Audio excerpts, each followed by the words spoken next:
Oke, jadi di materi hari ini saya Valencia akan membawakan topik mengenai Jack of all trades.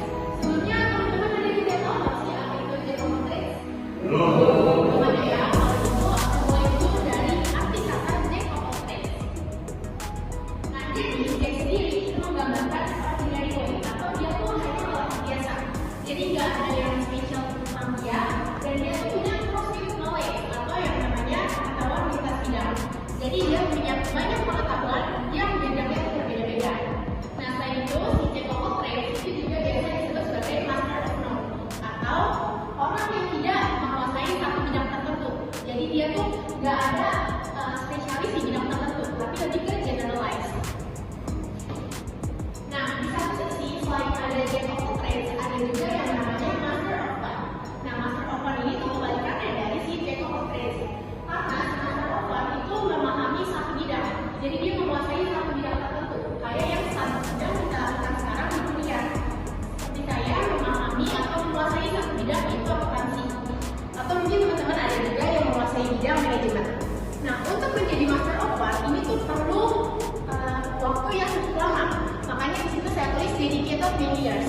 Lalu selain itu, untuk menjadi master of one, kita akan menjadi yang namanya true expert. Kita memahami benar-benar menjadi expert dari satu bidang tertentu. Dan yang namanya true expert itu sulit untuk dicari. Nah, maka itu karena sulit untuk dicari, perusahaan akan membayar kita lebih karena kita memiliki kemampuan tertentu. Nah, ini juga berkaitan sama prinsip ekonomi yaitu supply and demand. Semakin banyak supply-nya, maka demand-nya akan semakin turun. Begitupun sebaliknya. Nah, lalu apa sih yang sebaiknya kita lakukan? Apakah sebaiknya kita menjadi master of one atau menjadi Jack of all trades?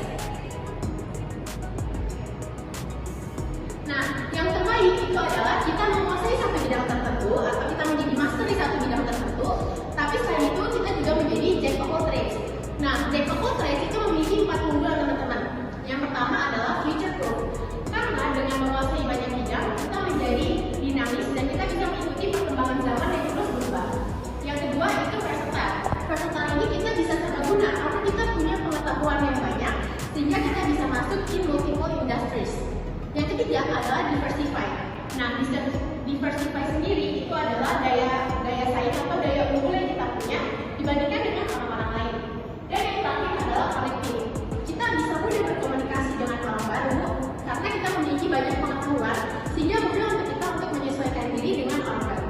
Nah, jadi dari penjelasan saya tadi nih, kira-kira teman-teman mau nggak menjadi master of one dan juga Jack of all trades? Mau. Nah, kalau mau, kalau gitu mulai dari sekarang kita mulai memperbanyak